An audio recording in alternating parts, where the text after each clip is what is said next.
शेतकरी मित्रांनो, नमस्कार. ग्रीन गोल्ड ॲग्रीमध्ये पुन्हा एकदा सर्वांचं स्वागत. मित्रांनो, आज 3 एप्रिल 2026 आणि आज आपण पुन्हा आजचे कापूस बाजारभाव जाणून घेणार आहोत.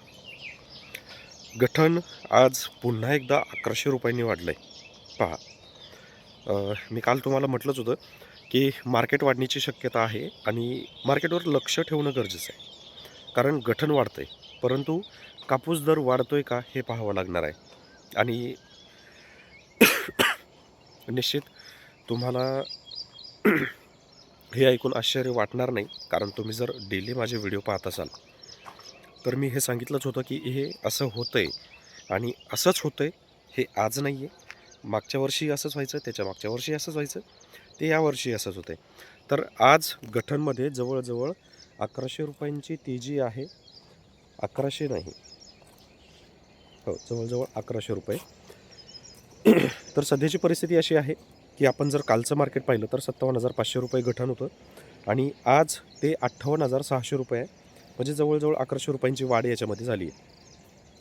आता या 1100 रुपयांच्या वाढीमध्ये जो आपला स्थानिक दर आहे, ह्या दरामध्ये बिलकुल वाढ नाही आहे आणि याच्यामध्ये मला बिलकुल आश्चर्य वाटत नाही आहे.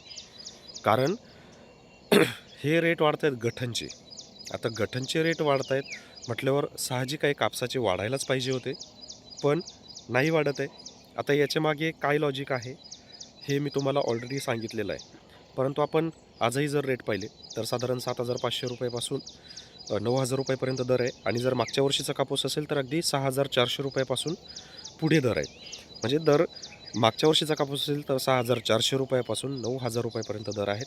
याच्यामध्ये फार तर 200 रुपयांची वाढ होईल, बळच ते पण 1100 रुपयांनी गठण वाढलं आहे.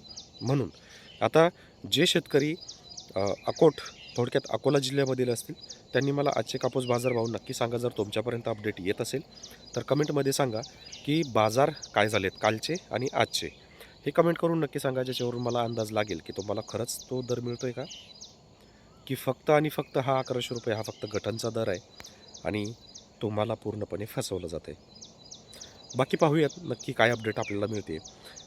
शेतकऱ्यांच्या कमेंट पाहून आपण उद्याचा नक्कीच उद्या जरी गठण वाढत असेल तरी त्याच्यावर आपल्याला अंदाज लागेल की शेतकऱ्यांना काय भेटतं आहे आणि काय नाही. धन्यवाद.